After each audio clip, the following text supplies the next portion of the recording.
Okay ka na ba, Mitz? Did you get the validation you needed?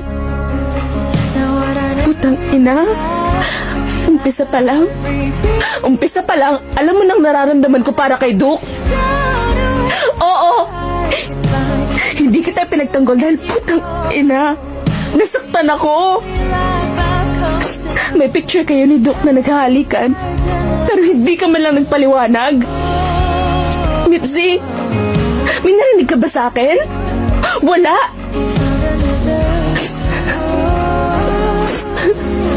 Oo, naiintindihan ko. In order to save her, you have to fucking disrespect me. Putang ina, Duke. Girlfriend mo ko eh. Girlfriend mo ko. Pero ilang beses mo nang ipinaramdam sa akin na mas mahal mo si Mitzi.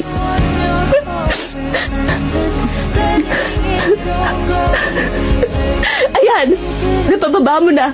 Okay na ba? Oo, Mitzi. You're better than me. Mas matalino ka. Mas maganda ka. Mas mayaman ka. Lahat ng hindi ako. Maganda ang reputasyon mo sa school. Hindi kagaya ko na may mga issue. Pero tangina naman. Kaibigan ko kayo eh. Bakit yung ko ginaganito? Bagsak din ako sa exam. Pero ikaw ang pinuntahan ni Doc. Nagmakaawa kung huwag siyang umalis sa tabi ko. Pero sinundan ka niya. Ang galing mo! Para iligtas siya, kailangan mong lunurin ako.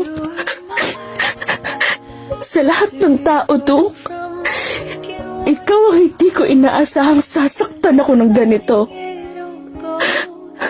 Maghiwalay na tayo.